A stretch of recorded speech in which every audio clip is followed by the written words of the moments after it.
Welcome, everybody. Thank you for joining one of my favorite people, Dr. Todd Ovokaitys, and me, Dr. Amber Wolf, today for our lovely time together. And I'm very excited. Todd is coming to Colorado in January for our annual Cryon event. And so we're going to talk about what he's been up to, which is always something unusual and amazing, and what he'll be talking about at the Boulder event and the workshop that he's going to do on Monday after the weekend. So yeah, we have some wonderful time to spend together. So welcome, Dr. Todd. Thanks for being with us. Hey, so nice to be on the air with you, Amber. Great reconnecting again through the whole interdimensional trans akashic experience. Yeah, all of that and more. And more. Well, I'm excited that you're coming to Boulder. It's been a few years now, so I know that you've been very busy stirring things up, mixing things up, doing your alchemy in the world. So let's talk about what is new with you. Yeah. The big developments in the past 2 years really have been the work we've done with stem cells, and we have been blessed with not one but two discoveries and innovations, the first one of which revolutionizes the broad range of stem cell therapy with any type of cell, and the second which gives a uniquely powerful cell that each person can provide. And would you just quickly say something about what is a stem cell and how does it differ from generally cells in our body? Well, the stem cell is different from the flower cell or the root cell. Okay. Great. This is really encouraging. Thank you. To get to the basics, the body contains 200 different types of cells. Interesting that we create such complexity out of only a relative handful of cells. And there is a capacity for self-regeneration and self-renewal that is the stem cell system. So a stem cell could really be considered a type of reserve population. And a stem cell divides and creates a population that can either replace a cell that's become old or damaged, or it literally preserves the reservoir. It's almost like having gas in your tank and the gas can replicate itself. And the gas either gets burned or it stays in the pool to be burned. It's really somewhat like that. It's a unique kind of self-renewal that allows significant degrees of regeneration. Now, there is a unique sophistication and complexity of stem cells in that there's a whole hierarchy of them, all the way from a totipotent cell, which would be early embryonic cells that can make a whole new person. And then after the early embryonic stage, cells can be so-called pluripotent. And that's really where the action is. Totipotent cells are very robust, but they can have potential medical complications. So in general, these are not used in stem cell therapy, and it's not a type of cell that we recommend using or have used thus far, unless there's a lot more clinical and safety data. So we have the embryonic cell, stem cell that makes our body, and then we have cells that replace themselves for the rest of our lives. Is that correct? Right. And these stem cell pools have their own hierarchy. So a pluripotent stem cell literally can become any of the three germ layers and then any of the cells of those three layers. So a pluripotent stem cell can become anything, head to toe. It can replace a brain cell, an eye cell, a tongue cell, a chin Oh, cell. okay. Whereas there's another level of differentiation that goes into the three germ layers.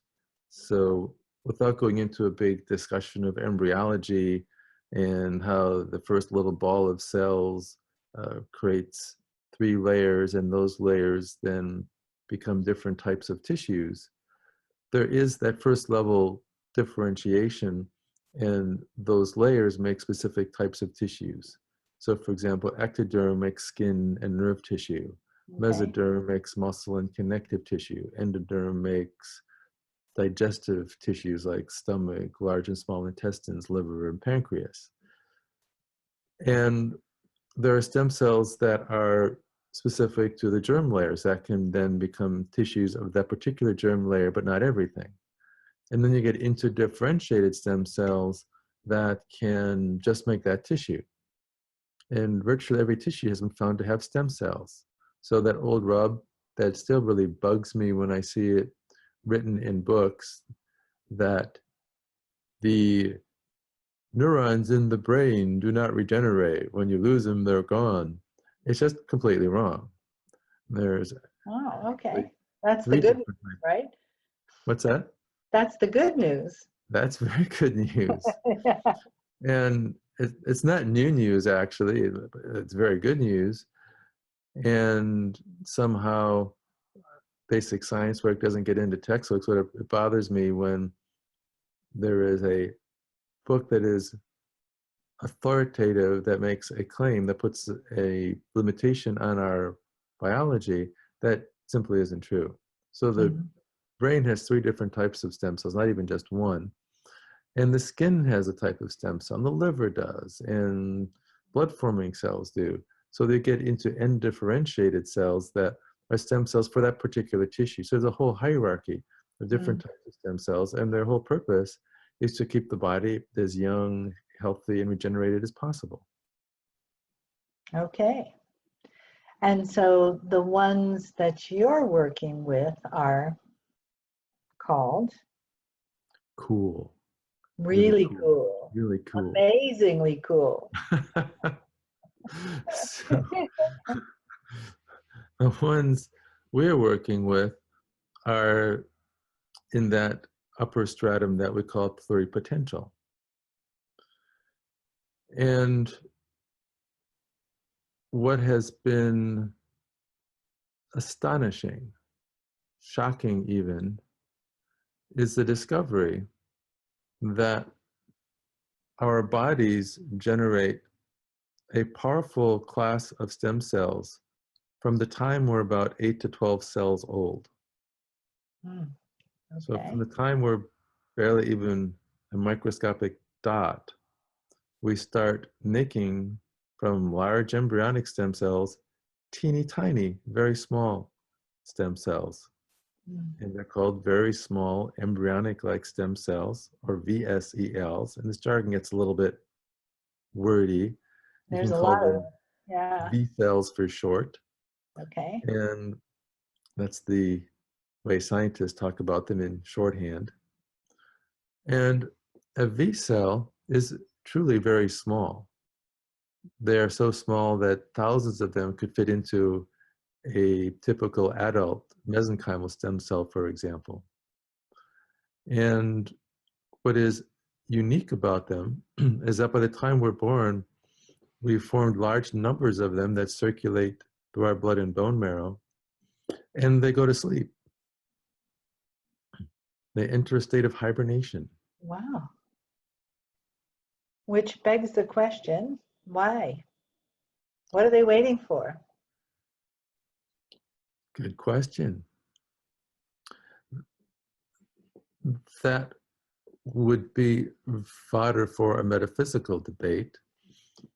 One could argue that the biblical figures, for example, Methuselah, Genesis 5:27, who was reported biblically to have lived 969 years, and other biblical figures that lived for several hundreds of years. When I read that, I really questioned whether they were talking about years or months, for example. Yet, if Good this point. mechanism were active, where these one-day-old cells are able to periodically activate, that mechanism alone could give a way for people to live hundreds of years. Hmm. And if that mechanism were active at some point in our past and then became inactive, that would account for why people don't live that long anymore. Now, the why of it is a different question. The why of it Yeah, that's the magic could have many question. explanations. Yeah, it's the Yeah, whatever, the $1,000,000 question. yeah. If they were active at one point, why did they not become so? And there can be answers in consciousness, there can be answers in um, genetic shifts over time, epigenetic changes with respect to the environment. Some fringy folks would say it's something that extraterrestrials of certain types did to restrict people to whatever the ET's wishes were for us, mining gold, whatever the case may be. Those fringy guys and gals, who Yeah, knows what they're thinking? who knows? And whatever the reason our bodies produce these cells, and especially why they go into hibernation, it creates something truly extraordinary, which is that other types of stem cells in the body, although they tend to remain relatively youthful for age, do undergo an aging process. So it has been shown, for example, that stem cells from someone's fat, which is actually a good source of stem cells, will be much less robust and less effective clinically from an octogenarian than a teenager. Okay. So the utility of stem cell therapy becomes compromised if the person is older and their stem cells are weakened. What is profound, amazing, revelatory, and potentially transformative to the whole field of medicine and regeneration is that these V cells, when they go dormant, retain their newborn characteristics. Wow. So they're just hibernating somewhere, anywhere in particular, and what awakens them? Well, they're circulating in blood, Just and their not potency, active, but they right, are they're, sleeping. Okay. yeah, and they go through the bone marrow also. And unlike other types of stem cells that require an invasive procedure to invade the bone marrow and get the Right, cells out, right. these cells don't require anything more invasive than drawing blood. Wow.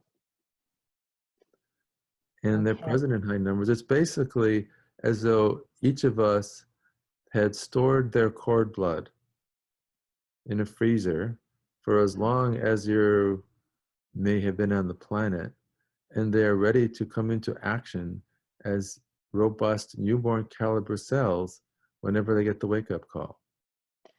Aha. And so the wake-up call is? There are different types of wake-up calls. Some of them are chemical, which work to a degree. And one method has been a cold shock method that I've heard about, where you sort of nearly freeze them, and that can wake Uh-huh. some of them up. And thus far, the most efficient method that I'm aware of is the use of our laser technology. And we've had the occasion to go into a laboratory of one of the pioneers in this field and look at the methods that he had available to activate the cells. And I'd say I saw roughly 30% of the cells waking up, which was pretty good. Yeah. Yeah. And when we used our laser in an experiment he had set up, that was increased to about a 90% level of Wow. activation. So it wakes them up, but it does, I mean, when I hear laser, I think of like something that can cut through steel. So it's a completely different kind of laser that can wake them up and keep them happy, not fry them. And then you do what once Mhm. they're awake? So it's a deeply dimensionally enfolded complex waveform. So it's about complexity and quality of information that creates a vibrational signature lock and key that wakes them up. And the energy is of low power, so it's at a level that it's not going to injure the cells because of heating them too much. Okay. And it is fortuity, again, it's like divine coincidence that we've happened upon a particular waveform and frequency configuration that wakes up the dormant stem cells and does more than wake them up. The other part of the experiment that was huge was that the cells not only went from being dormant to active, as evidenced by them starting to grow cytoplasm and get bigger and show evidence of metabolic activity, they also began to replicate. All by themselves, out of their environment of Well, the body after the laser stimulation, it after the wasn't link. right. It wasn't just the fact that they became active; they also Right. began to replicate and self-expand. Wow. Wow. Hmm. So it's almost as if those little stem cells were waiting or are waiting to be stimulated in a specific way that lets them really do this work that hasn't been done. Right. And So, why would a person want to do this for themselves? mhm.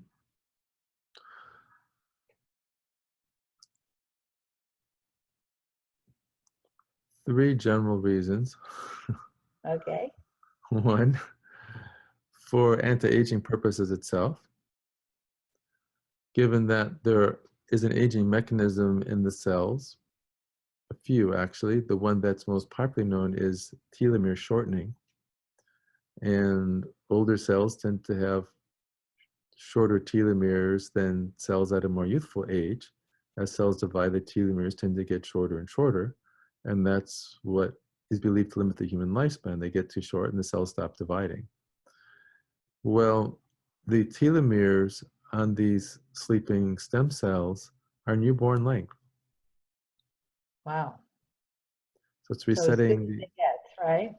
what's that? As good as they get. As good as it gets. Yeah. Yeah. I mean, I had hoped as I've been working with stem cells, I had the conviction that we would one day figure out how to take stem cells that, say, were 80 years old and put them in an environment where we could regrow their telomeres to newborn length, or at least a lot longer. And I expected that it would take some years before we figured out the particular strategy, a particular set of signals and the environment in which to put them in to make that work.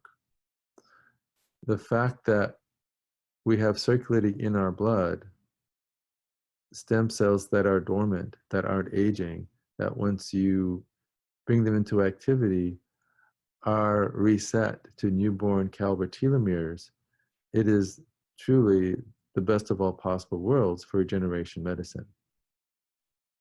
Wow.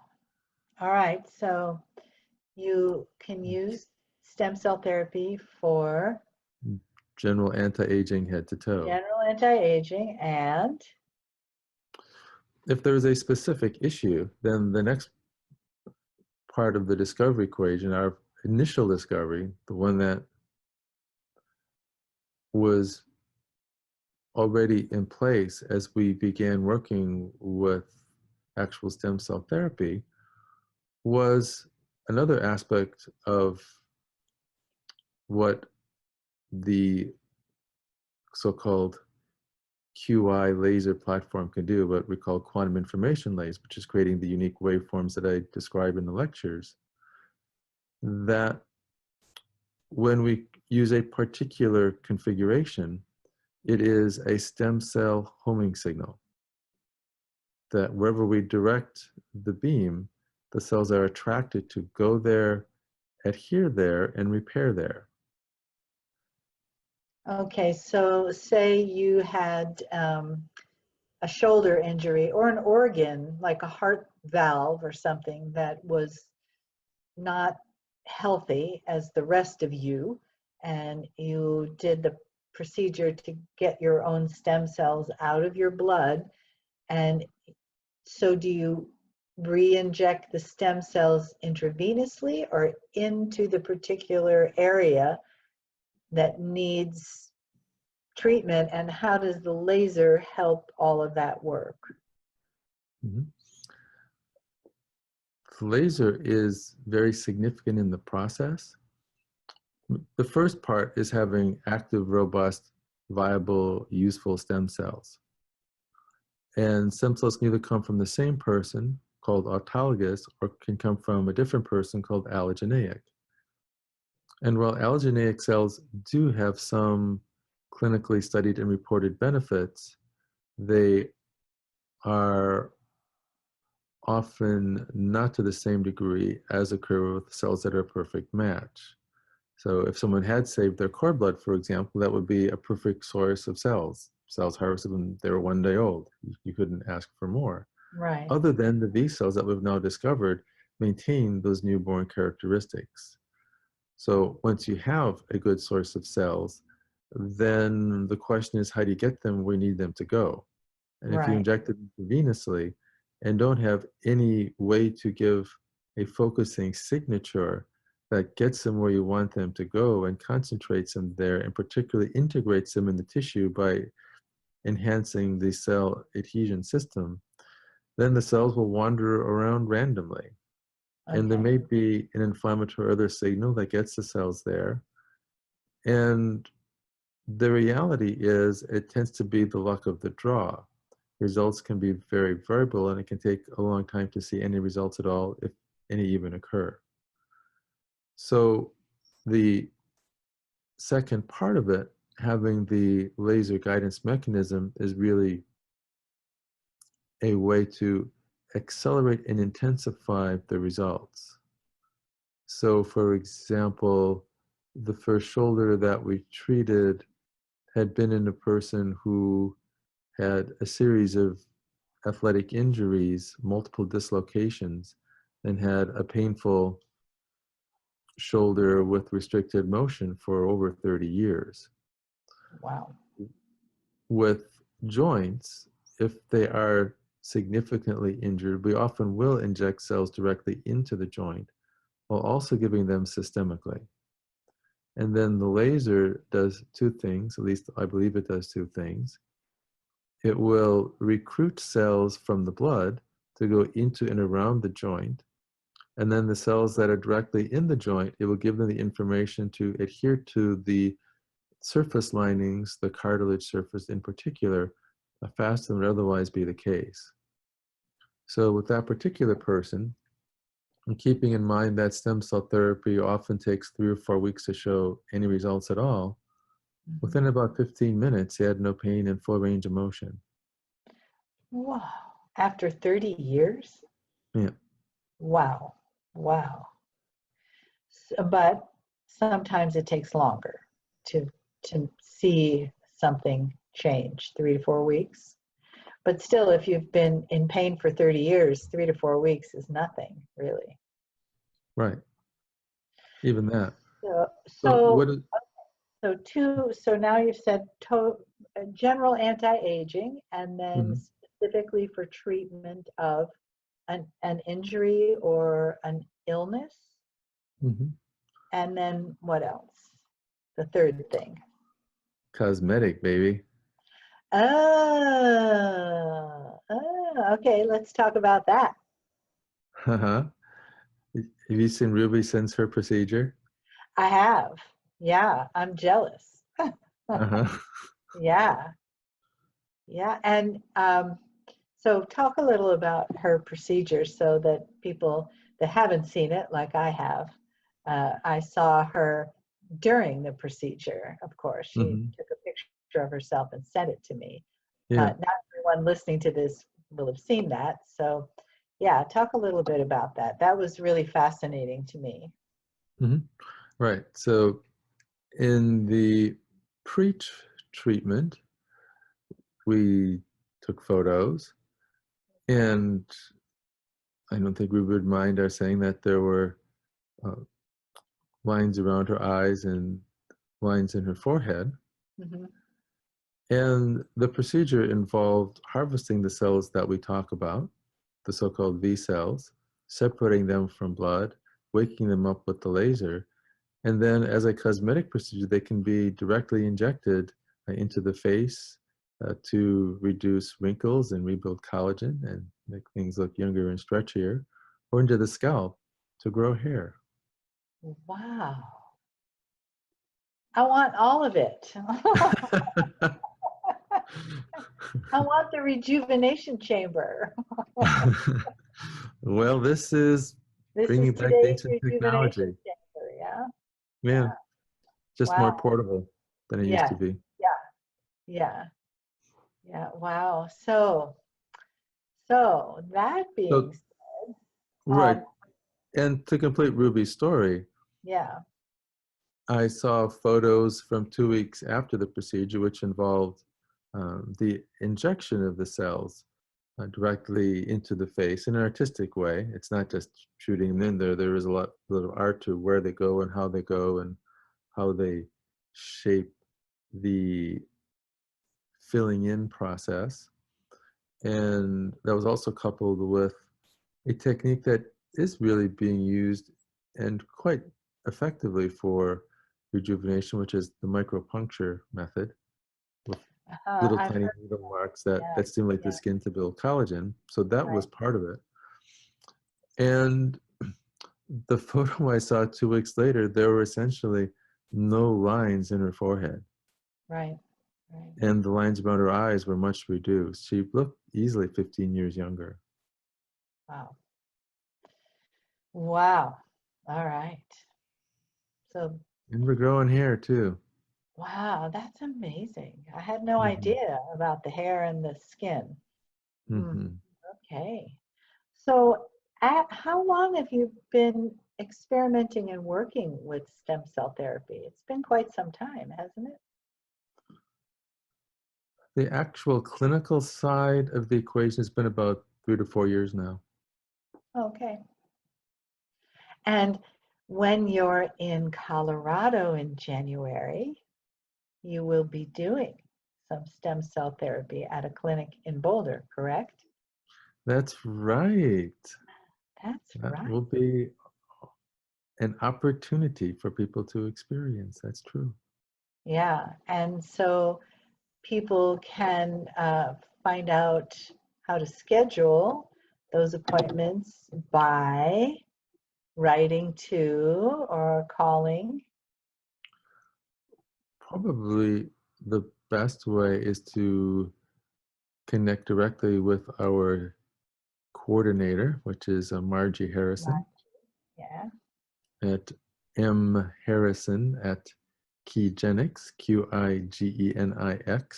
Qigenix.com. Okay. And Um, Keygenix.com has general information about what we're doing. say the We name of that website again. Is it KIQ? Keygenix, QI for quantum information, Okay. Genix. Genix, Genix. Yep. Okay. So I also know that there's a twist to this that Hmm. has brought in another amazing modality that I've had the opportunity to experience and also study a little bit with Enrique Baron, and that's Hmm. biological decoding. So would you speak to the use of, or speak to what biological decoding is and to the use of it with stem cell therapy? Mhm. Biological decoding is yet another revelatory new discovery. And I say new in that it's relatively new to me. It's been around and developing for about 40 years. Yet I believe it really has evolved into a new generation, a new level with its latest pioneers, including Enrique Boran, as well as another very gifted practitioner named Isabel Benarus.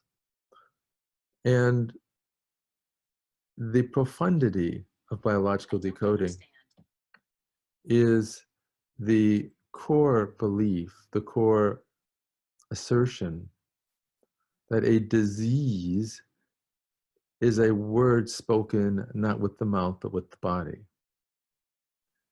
And that system holds that any pain or dysfunction or disturbance in our biology is primarily caused by an unresolved emotional stress or conflict.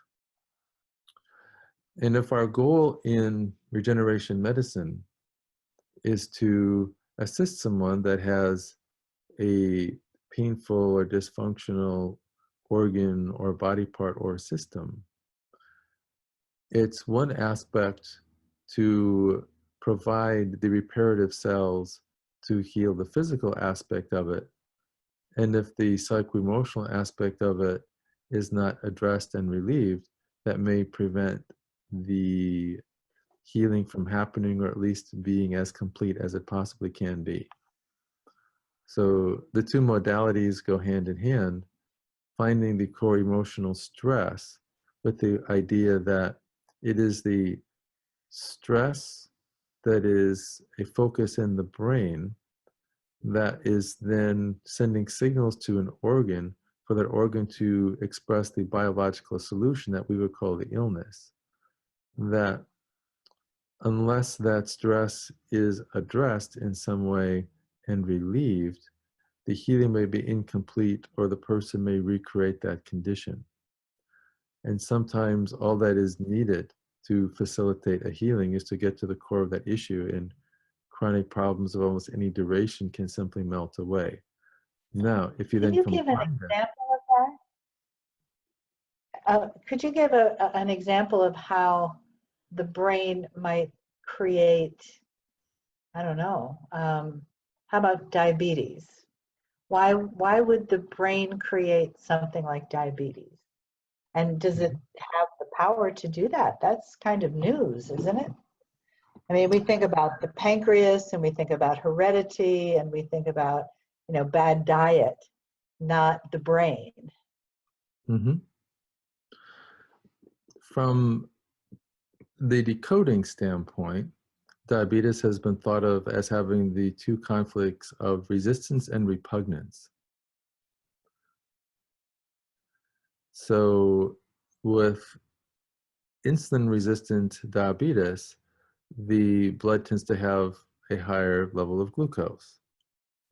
And glucose is used for fight or flight. And actually, you asked a particular question that is a little bit controversial in decoding because the understanding has evolved. The Okay. original idea was that the diabetic is in a constant state of resistance. They're constantly poised to fight. That's why their blood sugar is high, and that their brain is creating that constant stress signal. So they're responding by being in a constant state of stress and high blood sugar. And if that stress is relieved, then the blood sugar can return to normal. And Okay. Enrique himself was an example of that. He was developing diabetes because he was in a chronic fight mode. And then a single sentence that was said to him relieved his stress and his diabetes went away. What? Yep. That seems pretty, you have to say, I have to say, that seems pretty unbelievable and amazing. Mm-hmm. One sentence could take One away sentence. your diabetes. Yep. And so that's what the brain heard. And the brain had the ability to change the body chemistry. Is that how it would work? The brain can control all the cells. Yep. Wow. Wow. So I know biodecoding is a bigger conversation than we have time for today, but I'm fascinated by how you use it in conjunction with stem cell therapy. It seems like two worlds apart. Well, our team really is intent on providing the best of the best, you know, Naturally. identifying the modalities that really are the most effective, and that goes from condition to condition or scenario to scenario, of course. And there can be sort of many sub-menus to what is the best for a particular type of condition. In the broadest strokes, my concept is the combination of metabolic medicine, psycho-emotional medicine, and cellular medicine. And in metabolic medicine, I include not only diet and nutrition, but also pharmacology. So drugs also are metabolic because they're influencing the Mhm. biochemistry of the system.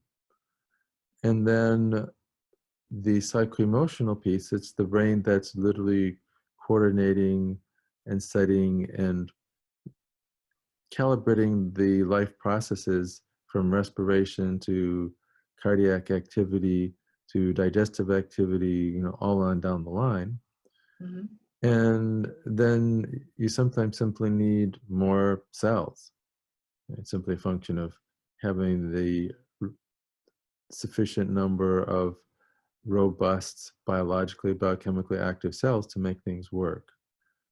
And what I have found is that for a given person, any one of those modalities can have profound, dramatic, sometimes quote unquote, almost miraculous seeming results. So any one can be beneficial, and sometimes only one is needed. And there are other times that all three may need to be called into play to go for what the maximum result is. And in my estimation, when the healing is incomplete, the biggest limitation is not biochemical or now even cellular, since we now have a perfect source of Yeah. ideally matched stem cells circulating in every person's blood, with one exception that I'll describe, that the reason for an incomplete healing is not having gotten completely to the core of the unresolved emotional piece, which can come from that person's life experience, it can come from their parents, it can come through their genealogy. So even though they're getting the stem cell treatment and the laser, they will have, it's possible that they won't have as complete a healing as they would if the brain issue uh, is addressed with biodecoding. Exactly. Wow, wow. Now that's keep you keep going on beyond the realm of what anyone else is doing, and I love that about who you are. And what I also love is that you're finally being recognized, in my opinion, for the work that you've been doing as not, the woo-woo kind of thing, but this is science and technology that is forming a basis for healing that we haven't had, full stop. Thanks for that reminder. It probably is useful for those watching And it raises a question, well, if this stuff is so great, why doesn't anybody recognize it? Fair point.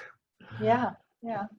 And in the past few weeks, I have accepted an appointment to a group called Best Doctors.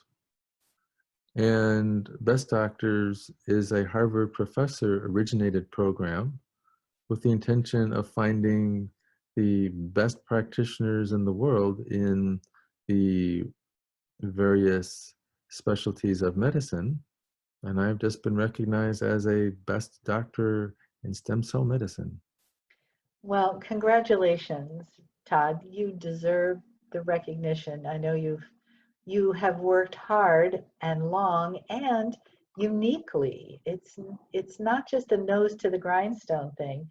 It's looking at outside of what already exists and creating something that hasn't really been in existence. And so thank you for that. And thank you for continuing to travel the world and do this work. And I know it involves a tremendous amount of research and a tremendous amount of dedication. So thank you for that. And thank you for bringing it to Colorado. Yeah, Yay. yay. So these are some of the things that you'll talk about when you're visiting with us in January. Yes, I believe I have a presentation at the Yes, event on the you weekend. do. Mm-hmm. Yeah, at the Cryan event in Longmont. Mm-hmm. Yeah. So that'll probably be a few highlights of the stem cell work, and there are many actually, Yeah. Yeah. um, as well as maybe a very brief overview of the decoding, Okay. a review of some of the very cool stuff we've done with the tones, especially the last choir in Mont Chamonix, Yeah, that'll be but great. particularly the so-called Lemurian lullabies, which were Yeah. Mayan inspired and have been marvelous. Yeah, I look forward to hearing that in person. I've only heard it recorded, so Mm-hmm. that'll be great. So that will be nice to connect with everyone in Boulder at that gathering. And then Monday, I'm doing a 4-hour discussion, basically, that will allow people to have a much greater depth of understanding of what we're doing with the combination of, as I said, psycho-emotional medicine, cellular medicine, and metabolic medicine. And what that can mean to every person that's there with respect to overcoming any physical issues they may have, enhancing even their look and appearance, growing hair on the head, for example, Can't be and bad. and especially overcoming the limitations not just of our biology but also of our psycho-emotional state. So it's about health, longevity, self-transcendence, really moving into a world of diving into what I call the human potential. I like that. And it sounds like available to people. It's not like you have to specifically understand a lot of science or a lot of psychology or even desire to have stem cell injections or decoding, but really to learn more about the human potential. I mean, isn't really that why we're here in the first place? I think so. Yeah, think? Yay. Well, wonderful, wonderful, wonderful. Well, anything else before we close? I will make one comment, which is being in the environment of that mini workshop where the concepts will be discussed.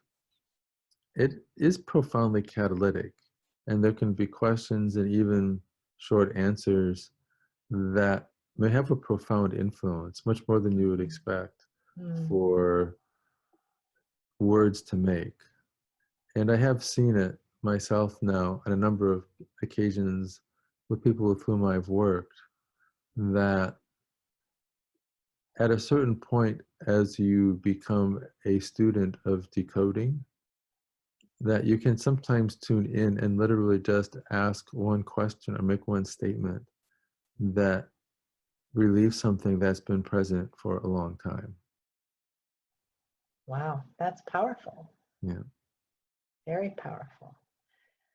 And I can testify to my own decoding experience. It was so much more than anything I could have thought of, expected, any understanding that I had previously to any other forms of medicine or psychology. So it's really a modality for the new energy, absolutely, and the new millennium, It's a in my laser-like humble precision.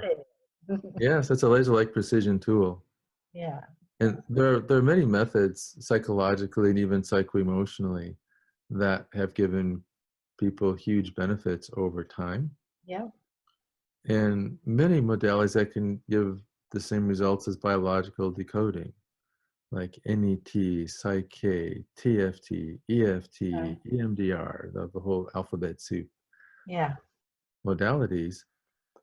And without defining those modalities or going into their methods, in general, other processes start with the broad universe of the emotion or issue that may be present, and then uses a way to narrow down to what the particular core focus is to relieve it. And that can give amazing results. What I like about decoding as a practitioner is that it starts with the diagnosis. And there have been 4 decades of research to define for a given medical diagnosis what are the precise conflicts.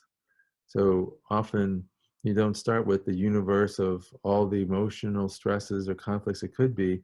You have the diagnosis, you either have a single conflict or a very small list of them that you can just go right into it. And either the person is ready for it, and that's a different issue, or they're not.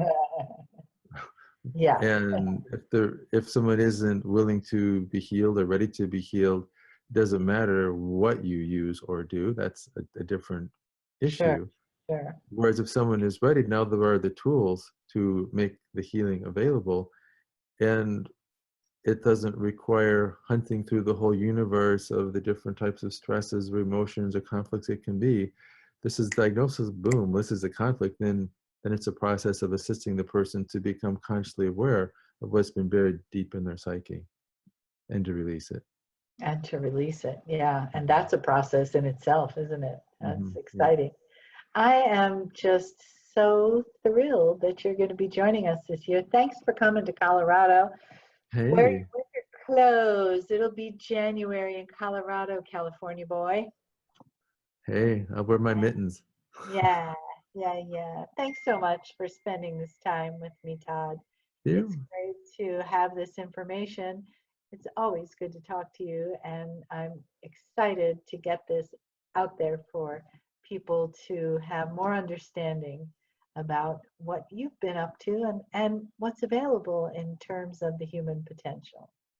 Yeah. Yeah, baby. Great seeing you, sister. Yeah, Yeah, thank you very much. yeah. Thanks so much. All Uh, right. I'll see you next year. See you soon. Okay, bye. Bye.